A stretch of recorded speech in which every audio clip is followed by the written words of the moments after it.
Welcome, everyone, to the Equal Justice Podcast. I'm here with Jacob Daniel live, and we have Logan Zeppieri and Josh Matayka joining us via Zoom. This is the Equal Justice Podcast. This is a forum for all those who seek truth, value tradition, and fight to defend a moral and just society. So today what we're going to do is we're going to have a little bit of a roundtable discussion on what we think are at least are the three major issues of the day right now. So we're going to start off, of course, with the elections. Talk a little bit about the result of the elections, the November 3rd results, and then the ensuing legal battles that have been issued since then. After that, we're going to talk a little bit about the COVID situation, the reinstatement of lockdown orders in states like where Jacob and I are at, and Logan in California. And then after we talk a little bit about COVID, we will discuss some new issues with critical race theory, especially a recent statement that was brought out by 6 university presidents in the Southern Baptist Convention sort of network, what they had to say and our take on that.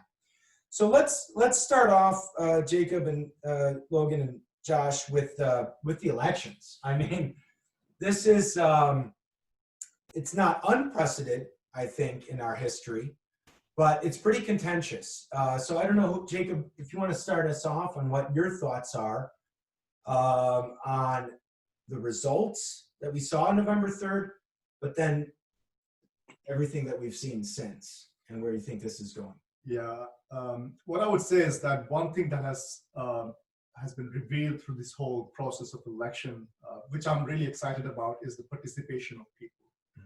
The amount of, or the number of people who came and just participated in it. Having said that, I know one thing that has come to light is that this has created more confusion among people, right?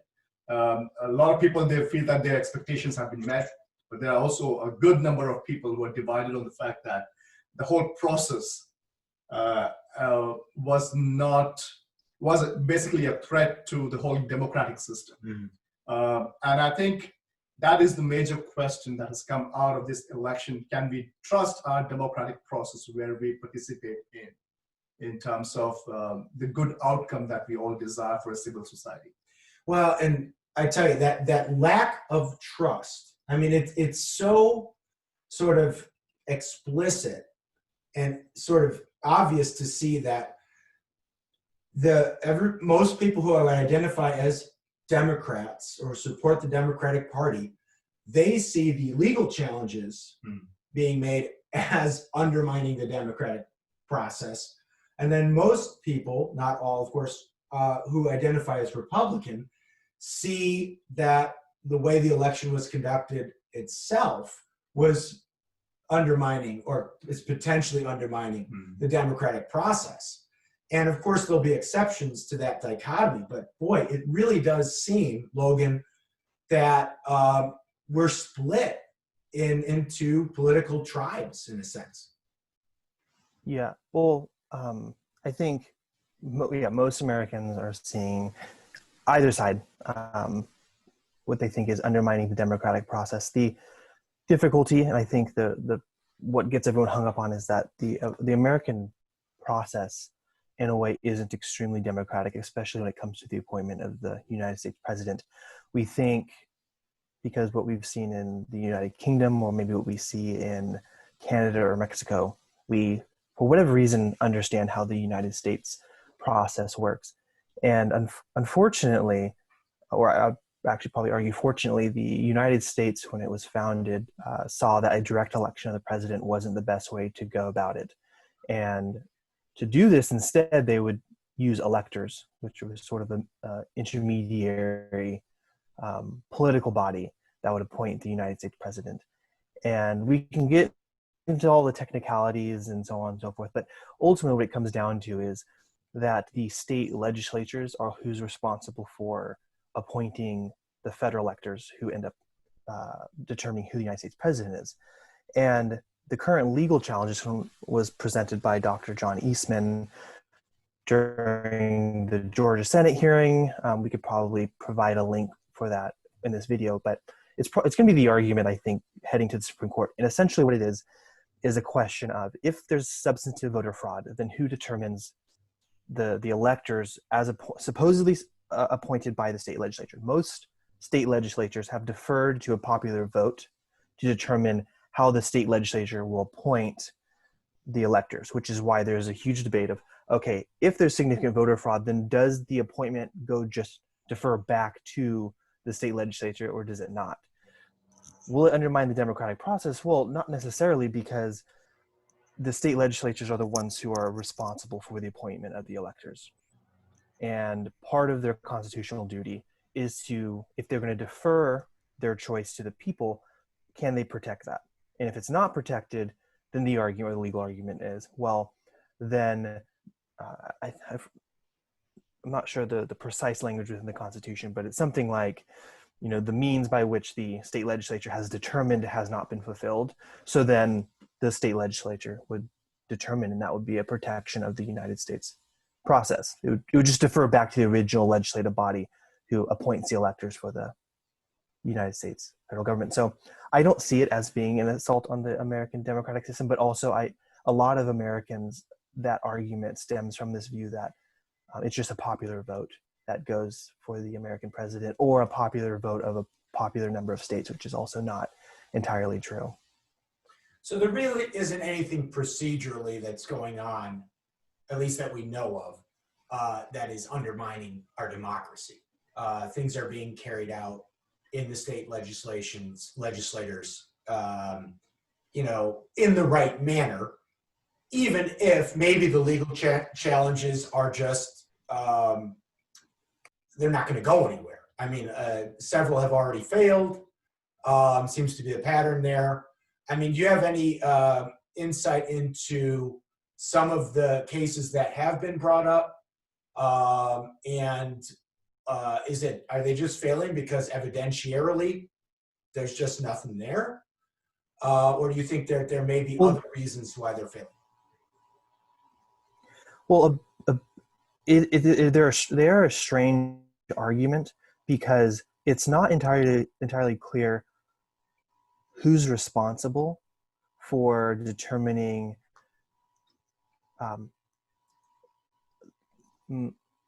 like we want to think, well, obviously it's the case that the courts decide, but that's part of the legal challenge in a lot of these swing states, is that it's actually the only named body, U.S. Constitution, that can appoint state electors are the state legislature. And so that's where it's becoming an odd argument, where they don't have to necessarily prove voter fraud. They just have to prove that the laws set out by the state legislature were not followed. Mm-hmm. So for example, when a governor says or makes an alteration to the election laws, the argument is, well, wait a minute, the executive branch isn't part of the state legislature. Or if a court makes a ruling saying, oh, because of the COVID virus, we can extend certain voting dates or change certain voting laws, they're coming and saying, well, actually, it doesn't look like the court is named as one of the entities that can determine election law by the different states. And so that's the case right now. And this is why you're seeing a lot of hearings at the state legislature, not so many with the courts. They're trying to do a Supreme Court case to strike down executive action mm-hmm. within the states, or court actions within the states that they think have gone against the state legislature. So it's just an odd case, because they're trying to get the courts to reaffirm state law and by disregarding executive or judicial action. Right. So Logan, how far do you think Trump has gotten in that process so far? I mean, do you think he's been successful on any fronts, or what's your analysis of that? Yeah, I have no idea. I think the argument that it's within the state legislature's enumerated constitutional authority to determine election law is clear. That's not being debated. Mm-hmm. It is interesting that they're trying to use that enumerated power, executive and judicial action. I think the case is solid. And I think this is where you're seeing a lot of courts saying, I don't know if we're comfortable making the ruling. I think what they're trying to do is see, will the state legislature just assume that authority, which would mean each state that did that would be most of these that I'm aware of are conservative or Republican controlled legislatures. So they're going to appoint conservative electors or Republican electors. But I think that's where we're seeing a lot of judges saying things like, oh, you didn't challenge it soon enough. That's not necessarily like a strong precedent in court rulings to say, well, you could have done it sooner. I think what we're seeing a lot of justices saying is we don't really want to touch this, and we're hoping is the state legislatures will just come down. And this is why you're having a lot of state legislative hearings, because they're hoping if the Senate and the rep or assembly, or depending on the state on how they divide their houses, they end up making the decision. So it's a weird back and forth where the justices don't really want to make the decision, and the legislature also doesn't really want to make the decision. But I think a Supreme Court hearing is basically trying to force certain state legislature to either come down one way or the other. That it's too early to extend or receive an olive branch.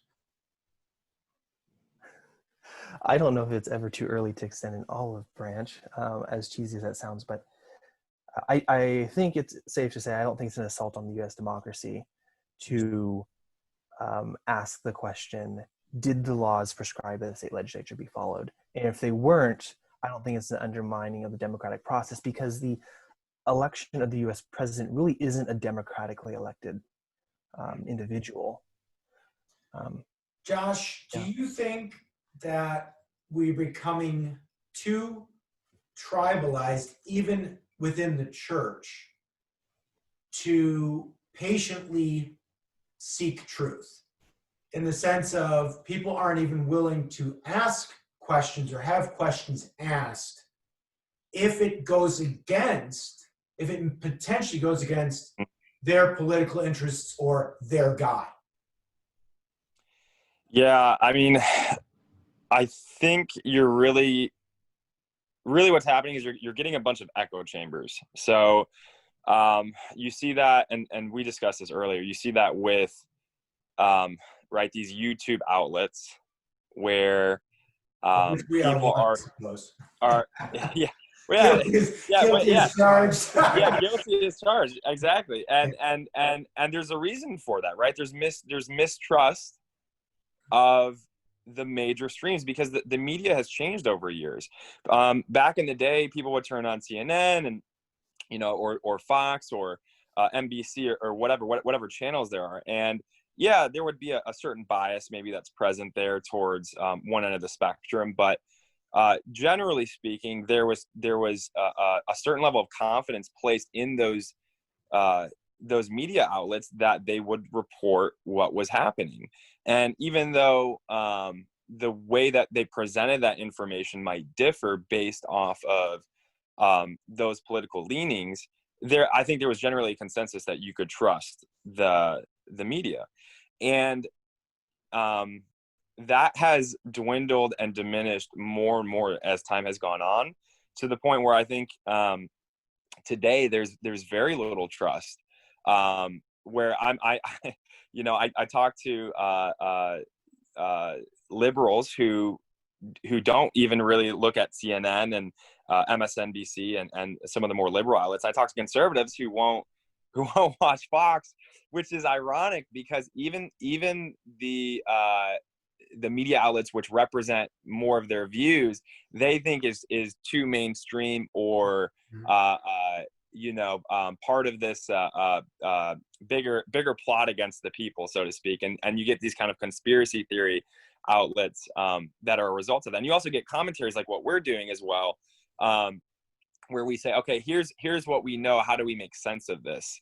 Because I think that's just representative of what a lot of people are trying to do on their own. They want to say, hey, what's the truth here about what's occurring in our society, and how do we make sense of that? And so, I mean, I can give you several examples, right? There's what's the truth about the election, right? Is it that there was foul play and that needs to be corrected, and we need to count the true vote? Or is it that that on the whole, yeah, of course there might be some things here and there that didn't that weren't legal, and that happens in every election, but overall clearly, Biden was the winner. And so you get these different narratives, and it's hard to know. We were set up to think that there was fraud, right? We were right primed by the Trump administration to be ready for a fraud claim. So you almost have like two competing, almost conspiracy theory-like propositions on the table. And this is why I said before we started, I feel like we're sort of in an epistemic crisis as a culture, because you have two totally different views on the same thing, and they're not even close to being compatible. So it's like you have to pick your poison, right? Do I take conspiracy theory A or conspiracy theory B? Which one seems more plausible? And I think Jacob, one other aspect of this is, because Josh talked about, maybe 20, 30 years ago when I was growing up, I'm a little older than you guys, you could turn on CBS, NBC, ABC, and you could think that you're pretty much getting the facts. There's always interpretation of the facts, but you thought the interpretation was maybe limited, right? Not as much commentary, more just reporting facts. Now, there's a growing number on both sides of the political aisle thinking we're just getting commentary. We're not even getting to the facts anymore, which is problematic. And then Josh also mentioned the emergence of all other kinds of sources of information, YouTube, Facebook, whatever, where now we see sort of displayed before this wide array of disagreement. And I really feel like this puts us sort of in an epistemic shock. Like, how do I come to have knowledge about any of these things? And I think that overflow of information, where you see all the disagreement displayed before you, makes it really hard to decide on something. It does. And I think one thing that we need to understand is that media itself is a product of our cultural doing. It's not outside of it. Right. So it's very much a reflection of, like Osgears always says, everyone from everywhere. That's the kind of culture we live in now. So even with, I'm sure we'll be talking about CRT later, but the very idea is that ideas in itself don't have objective reality, right? They don't stand with objective meaning unless you give one. And that's what's happening with media as well. They're taking a position, looking at not from an objective framework, but being very relativistic and biased in looking at a situation. Developing a narrative. A narrative. It's what in biblical studies you call theologomena. Yeah. Right? You create a sort of a theological or mythical narrative around a set of facts. Yeah. So because we got away from the grand narrative. There is no grand narrative. There is no narrative about what it means to be American anymore. Yeah. So when that's not available, I think people engage in a process whereby they come to this conclusion on their own. Right. And we can go either extreme. We can have a system which is hierarchical in nature, where everything is dictated, and we don't want that either. Right. We definitely want people to be involved. That's why we are a republic here. People are involved in it, but people are involved in a framework that is superseded by a law. Right. That gives some sort of objective framework to our decision making. Right. And that's what we are missing. Well, and you mentioned hierarchy, and I'm reading through Charles Taylor's The Secular Age right now, and he talks about the old, the pre-modern model of hierarchy, where everybody had their roles, right, from the king down to the peasant. Yeah. And that you lived in those social roles and social spaces. And we live in a culture that's totally flattened out. Everybody's kind of their own king. Yeah. So if you're your own king, you're also your own king of your own information, your own, acts, what you're going to think or receive when it comes to information. In a sense, it's good because I think it realizes, in some sense, the Protestant vision of everybody sort of becoming enlightened. Yeah. And that information, knowledge not being reserved at that time just for the church hierarchy at the top.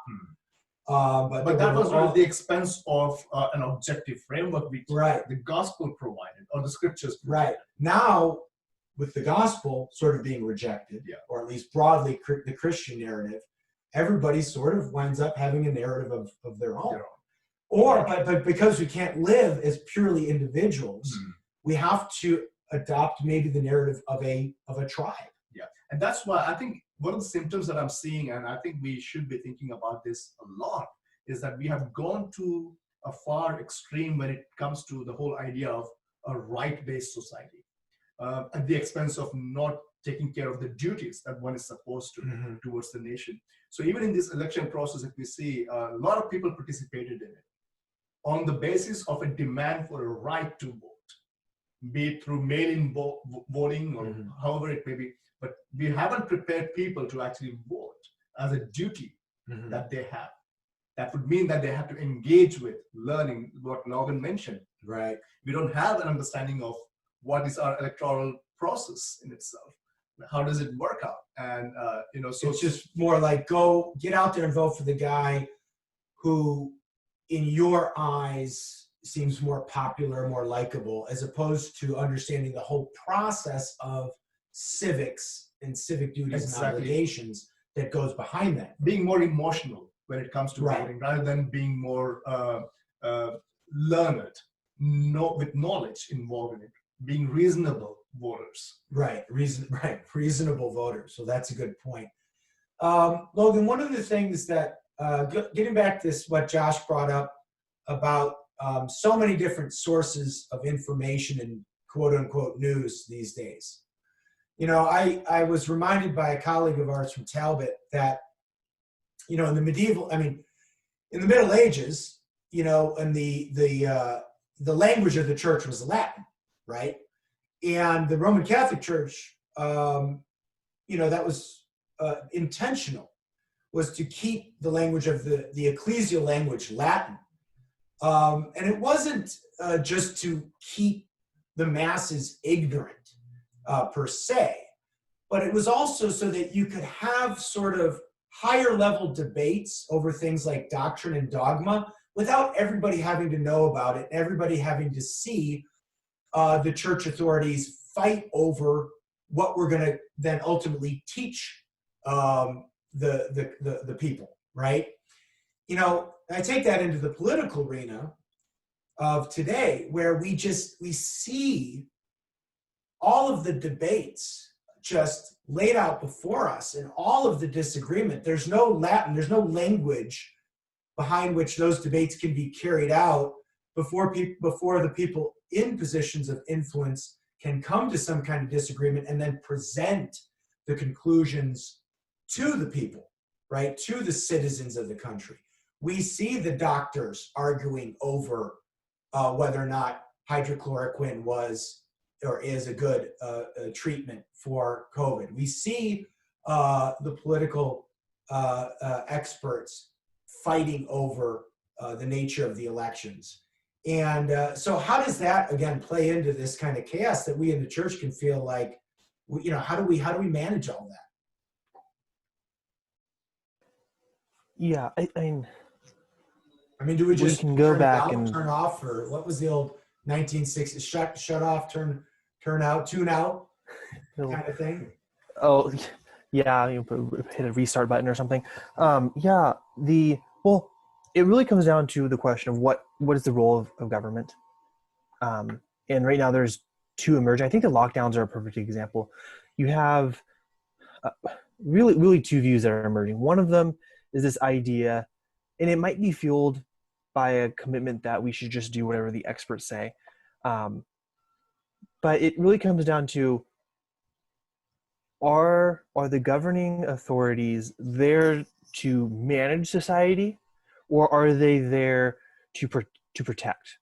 And one side is talking about the protection, and I think there's a lot of legitimate roles in there. For example, the protection of trade between states, or questions of regularities and expectations and those sorts of things moving across large chunks of land. So for example, it's nice that when I fly from California to Texas, I can expect that the transportation laws are going to be relatively similar. Now, where a lot of fighting comes in to play is, does the state have the managerial authority to tell people how to live in their private lives, or even within the public square to some extent? Are there assumed risks that people have agreed to take on by going down the street and meeting your neighbor? Some people are going to say, no, this is going to be by far on the left side. This is why you have these shutdowns. It's okay, well, at the end of the day, we're going to find the experts. The experts are going to tell us this is the best path, and we're going to force everyone to take that path. The other side saying, well, sure, we have the experts. This is a feature of the US government as well with the Senate. We have those who tend to kind of fly in those circles, so to speak. But then you also have the expectations of an individual to be able to choose to go against what the expert has to say, to be able to live life how they feel fit by the dictates of their own personal conscience. And this is where we have like the House of Representatives and just the popular vote. Where it becomes so contentious is where one side is thinking, well, I can dictate another part of society how they should live. I don't think that's the role of government. For most of the part, the role of government. There are things that the government does that people by themselves can't do, and that's what they should take on. But this idea of flying in doctors and then having the doctors as executive policy, which aren't laws, but to override the legislature. I mean, you're seeing just an entire breakdown the U.S. government on this. And then people are freaking out and going, why isn't it working well? Well, it was never designed to work this way. It was never designed for an executive leader to be able to tell someone in California, oh, you can leave your house at these times, and if you don't, we're going to look at fining you. That was never part of the original arrangement. And this is why you have a lot of these court cases coming out. And, the idea that we had that SCOTUS ruling a few weeks ago on Cuomo. I mean, it was so pathetic because the case essentially was, if you pass a law, churches should fall under the same requirements as non-churches. And that's where you see Gorsuch ruling, how is it possible that it's so perfectly aligned with secular ways of life that they get to live their life this way, and then all these churches are under all these mandates? I mean, equal application of law is now being challenged. And one side, I think the conservative side, saying that's perfect, we should have equal application of law. And another side saying, no, church isn't essential and we should shut it down because they're super spreaders and so on and so forth. So, okay, Logan, that's great. You've laid out a sort of more fundamental political and social discussion that's occurring before us, before our eyes, so to say, between the role of government as sort of a managing authority of social life, right? All the way down to whether or not individual people have to stay inside the four walls of their home or not. Versus government being more fundamentally about the protection of certain fundamental rights, but leaving as much of the managing of social life to the individual citizen, right? And smaller structures within society, like the family, the church community, the local business communities, and so on and so forth. I think we need to bring back Kuyper again on this, the whole idea of subsidiarity, where the family has a responsibility, certain responsibility that only family can do. The church has a responsibility that the church can do. And twain shall not interfere in each other or at certain level. And so does it apply to the states as well. They have certain roles, one of which you mentioned is the protection of the rights of individuals and citizens. Whereas when it comes to the affairs of the family that a family is able to actually do on their own, the state has no right to interfere in that. Josh? Yeah, and that's one important part. Oh, go ahead, Josh. I'll just be brief. I think that's just a general feature, actually, of the left is, and Jordan Peterson talks about this, is versus the right, is this openness of boundaries. Right, and Jonathan Haidt talks about it as well as a social phenomenon, and that you see in terms of what attracts one kind of person with one temperament over another. On the left, oftentimes you have this openness to experience. You have a desire to remove boundaries. And on the conservative side, there's an inclination to want more boundaries and rules and systems. And so I think, Jacob, with what you were just speaking about, when you remove some of those divisions in terms of domain or responsibility between the church, between family units, even what a family unit is, right? There seems to be a breakdown of the nuclear family.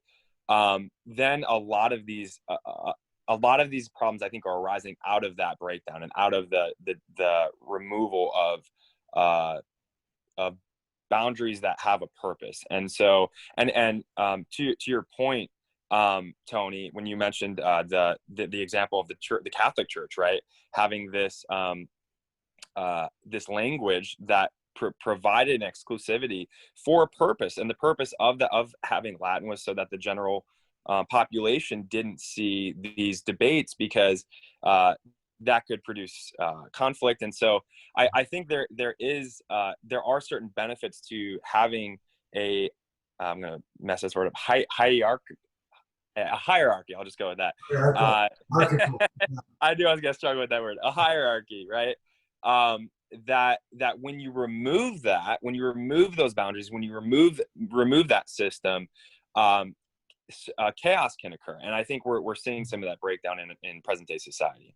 And I think we need to touch on this as well, that the very idea of slow walk through the institution, Rudy Dutschke's idea, we are seeing that happening right now. And two of the institutions that I think have removed those boundaries, and we've mentioned about both, the media and the whole educational sector, with the breakage of the family and how it's working out between children and parents. And educational sector has played a lot of role over the past decades in terms of removing those boundaries. Oh yeah. And so has media, as it has brought in the reality of our engagement in the political system right in our homes and divided family itself.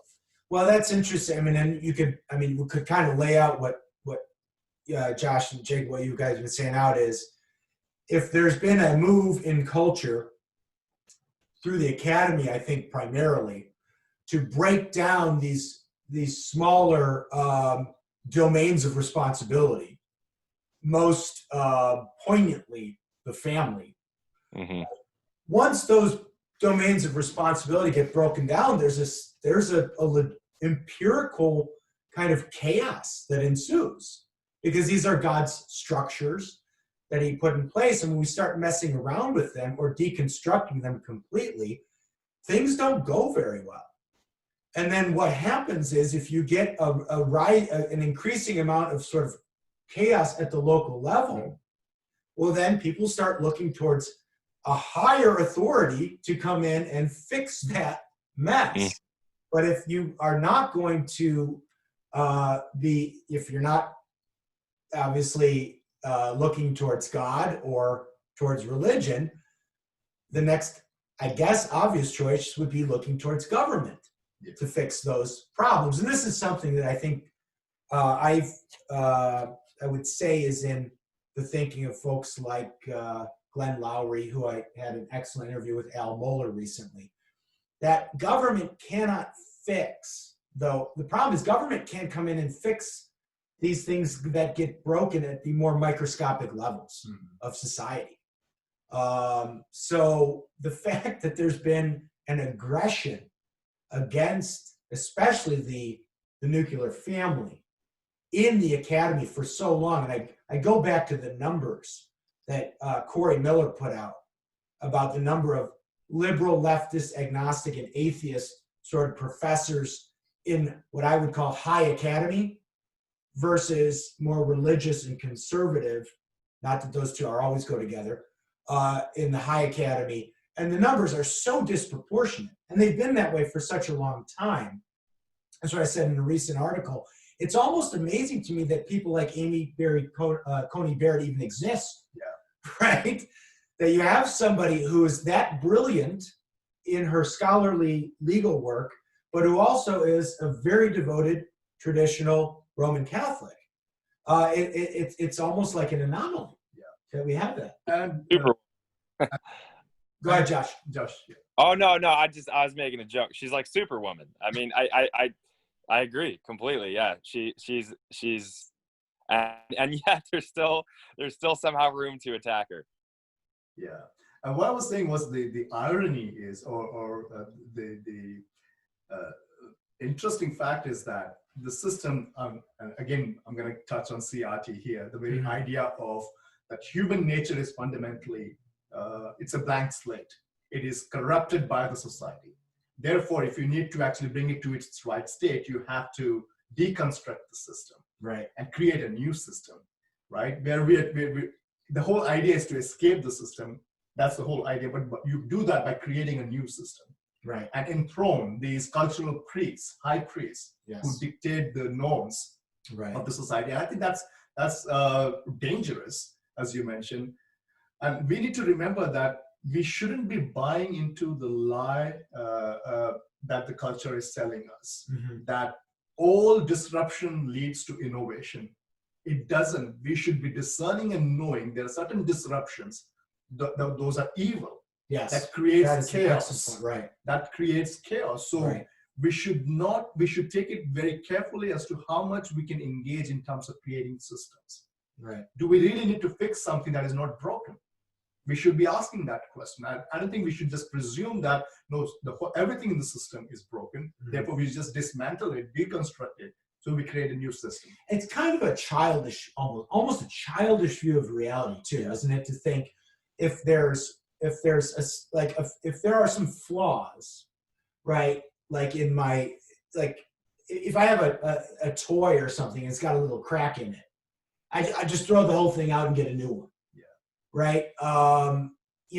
Which doesn't take into account, the entire, system and all of the good things that this thing still works, or, a lot of it still provides the kinds of human goods and freedoms that we all want. So I tell you what, I want to ask one real bullet point question here to everybody before we wrap up this part on sort of the elections, because I feel like we're moving organically into our next discussion, which will be on critical race theory, and then we'll do the COVID part later. Josh, who won the election? Just to put you on the spot. And, oh man, I don't know. okay. I'm not. I can't say I have. I can't say I know. I can say who I think won the election.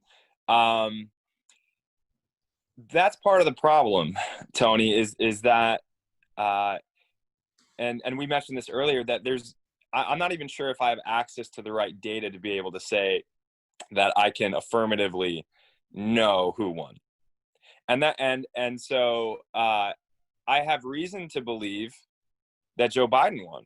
It seems apparent, but I also have reason to believe that Trump won because of certain arguments that are made as far as fraud. And so the question I think that has to be resolved before giving you an affirmative in either direction is what level of voter fraud was there?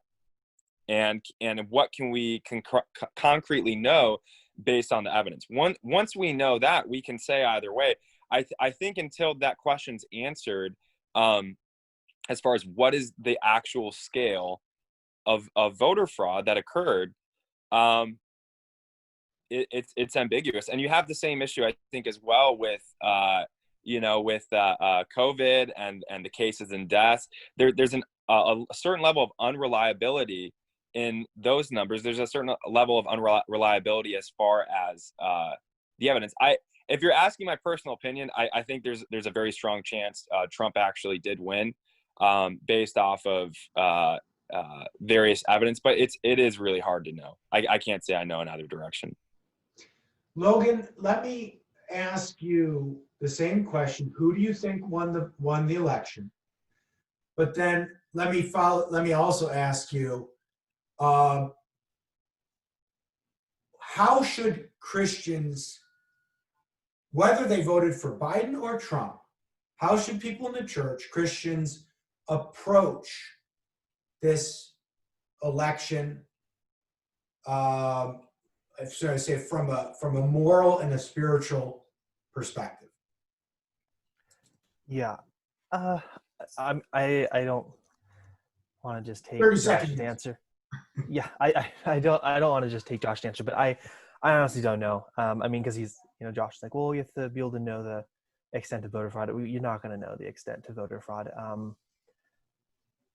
This is why back towards the beginning of the interview when I was talking about this, how the court cases are getting so strange, and it's going to state legislatures, and they're trying to figure it out, and is there a reasonable expectation, and if there is, then does the state legislature take on the authority to just appoint the electors like they would normally?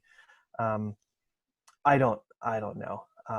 I think we're in a situation, though, that whoever wins the other side is going to feel cheated out of an election. I don't think there's any way politically forward that you're going to see both sides happy. If it stays Biden, Trump and conservatives by and large will think that it was a stolen election. And I mean, the defense, I think during this interview, Hillary tweeted out there was no election fraud. Okay, we all know there was election fraud. There's election fraud every year, right? So even the defense is there was zero fraud. It's like, okay, well, let's we can't even have a reasonable conversation of, okay, we know there's election fraud. The question is it significant enough? We can't even have that conversation. So I don't know. How can Christians go about it? I think this goes back to an interview I had with you, Jacob, and Harry Edwards. The church has to be able to start talking politics from the pulpit. Like, it's only going to get worse and worse and worse and worse, because people have this view that if they don't talk about politics, then either they don't have controversy, which I think now should just be a textbook example. It's not true. The church hasn't talked politics for years, and it's just getting worse.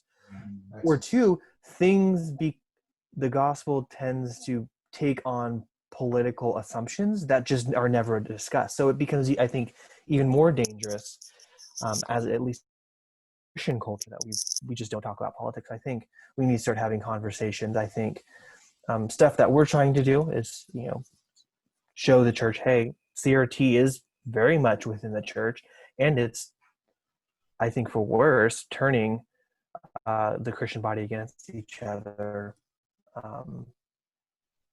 This is why I'm glad Jesus are coming out and denouncing CRT and saying it's antithetical to the gospel. But will the church have that conversation? I don't know. I think that at least with my church and a couple other churches I'm familiar with, it's just kind of this weird fight within the church body. Mm-hmm. And the church leadership almost is like, okay, we're just going to be quiet until there's a clear victor, and we're just going to be sensitive to that.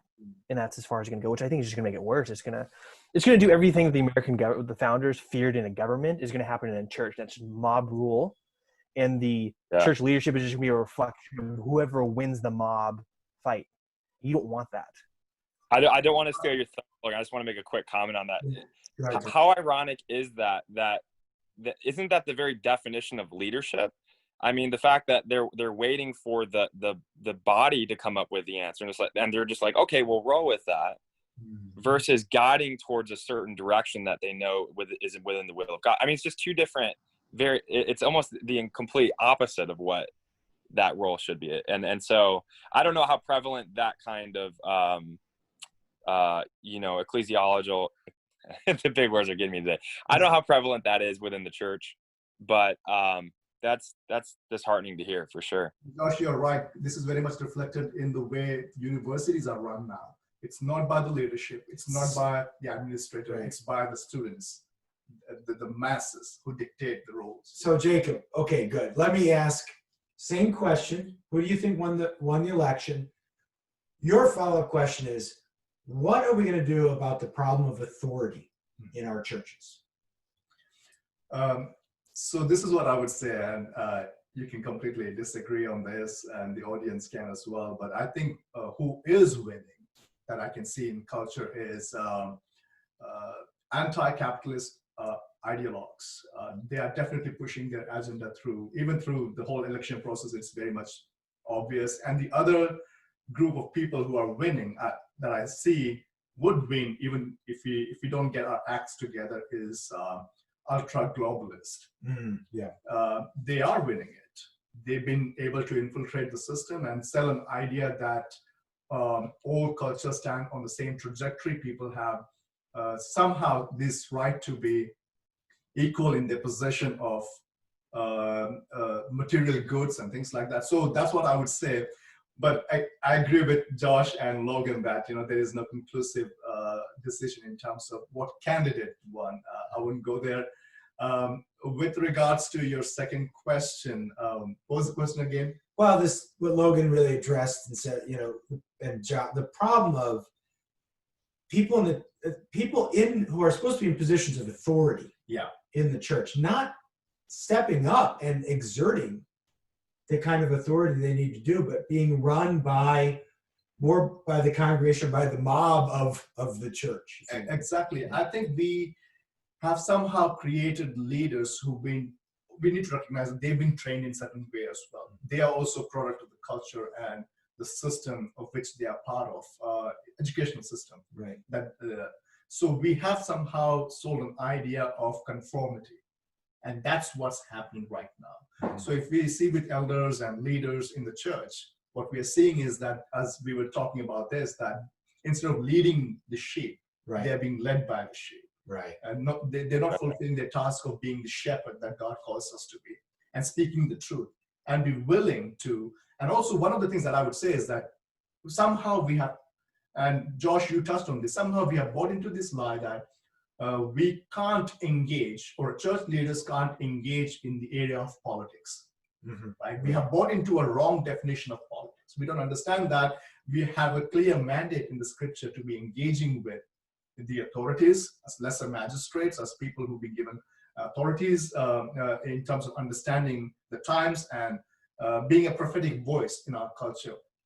Just like John the Baptist, we should be willing actually to pay a price for bringing biblical ethics to the pagan leader of the time. Right. And if we are able to do that, I think we will definitely see a God-honoring outcome to situations or challenges that we are facing right now. And you've been involved with one of the churches that I think is doing this, the Christ Church, right, up in Idaho. I'm not involved with them, but I've been following them and seeing them. Okay. So one of the. But you interviewed, wasn't Gabriel? I interviewed Gabriel Wrench, who is a member at that church and very much involved in the ministry there. And this is what I see. A lot of churches that I meet with, and when I compare them with, for example, Christ Church, in one sense, we can't compare. Why I say so is that church had been prepared over the many decades for a moment like this. So they can all stand together in their response to the challenges that they were facing. And I can't say that about a lot of churches. But this can be a wake-up moment for us. This can be a moment when church leaders can come forward and say that, how is it that we prepare our church and equip them for what lies ahead of us? Logan, let me come back to you before I give my response to this, because Jacob said, I feel, especially growing up in the south side of Chicago, which is a very political part of the country, what we might call progressive Christian churches are very political, right? I mean, they have been, in a sense, I think, and this is a generalization, of course, far more involved in politics than maybe what we might call more orthodox looking or leaning churches. Is that part of maybe what we would say part of the problem, though? That these churches who maybe have doctrines that are very different than what we would think are orthodox, but they have been very political in their times.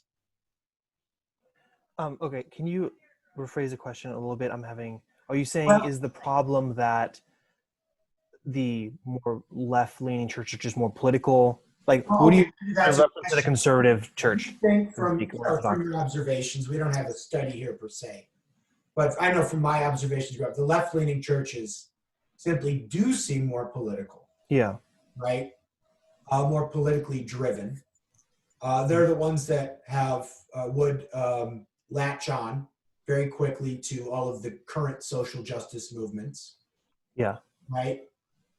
Jacob's saying maybe from a more conservative, I would say Orthodox evangelical perspective, all that would be contentious, have been less willing to be politically astute, involved, engaged. And that we need, right? Yeah. Well, I think Timothy Keller pointed this out. Our little high school group was going through one of his books, and he points out, he thinks somewhere when he was growing up in the church, he thought that the left side of the church, politically speaking, were more concerned with social justice, but they also were the more moral relativists and more Marxist-leaning, communist-leaning individuals.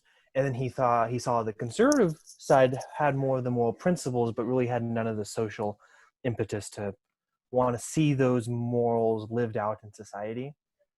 And so he thought it was an odd situation where the left wanted all the change but had none of the intellectual resources, and the right had all the intellectual resources but none of the actual social energy. It's a little bit, obviously, of a generalization and a false dichotomy. Huge generalization. Argument.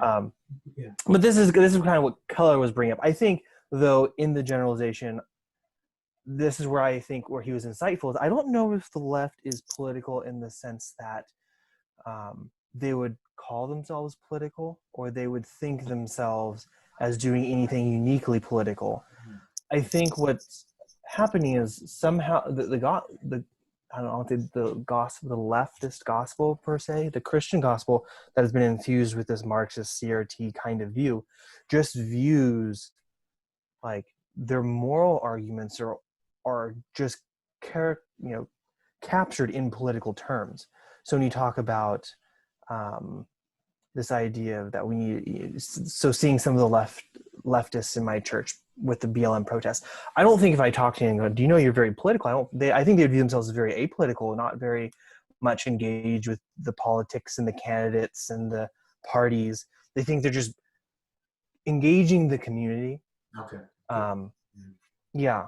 I think what's happened is that those who agree with the cultural milieu of the time, right, what's happening, are not seen as engaging with politics, but only when you actually go against the norms, cultural norms.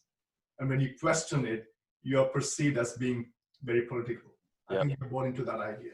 Right. Yeah, like if I came out and said, hey, I think what BLM is doing is wrong, I'm political. Yeah. But the individual who goes to a BLM protest is not necessarily political. They're trying to help their community. Right. Excellent. Well, just to wrap this up, I feel I'll give my assessment of the elections. I do think that Biden probably won. I think there's just a simpler set of conditions that would explain that. That goes back to the way mail-in voting was allowed in lieu of COVID. I think that certainly helped him. I think it's just culturally, it's very hard for low information voters to not get swept up in what is a cultural wave. I mean, all of the major culture making domains, and not just recently, I think have been for a long time, very liberal and leftist leaning. I mean, if you think of the professional sports, NBA, NFL, Hollywood, television, obviously the news media, but so many of these domains of culture, I mean, the message is almost, always a very left-leaning, socially left-leaning message. Mm-hmm. So I think it's very hard to resist that.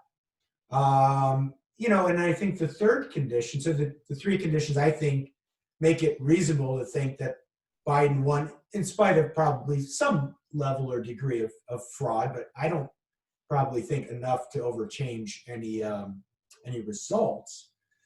So again, the conditions would be the mail-in voting, the culture itself, and what just comes through to people through media. And third is Trump's personality. I mean, I think we got to admit that his personality really turned off a lot of people who probably otherwise would have voted for the Republican candidate. And because I have a lot of conservative friends who did not vote for him, and they are legitimate conservatives. And they felt that the best case scenario was gain in the House, win the Senate, get Trump out of there. Mhm. That for them was the best possible scenario, and that scenario might actually still be realized depending what happens in Georgia. So again, I don't know that maybe there was fraud, but some of these like Sidney Powell type huge, like make massive level sort of almost like for that to be plausible, it seems highly unlikely that occurred. Now, I will say this, Jacob brought up the ultra globalist sort of agenda. I have to say there's really evidence of that, right? And if you saw that clip from this professor in China recently, this economist that they quickly, Chinese government quickly took off of YouTube, some of that stuff really does perk up your ears and make you think, what's going on globally when these heads of, multinational corporations and heads of state get together? And or the Great Reset, that book that came out by Schwab, COVID-19 and the Great Reset. What is going on here? Some of this isn't really even sort of under the covers anymore. It's just more out in the open for us to see. I think it will be naive to think that China would have no interest in the way politics works out here in America if they are so much invested in media outlets, right, businesses.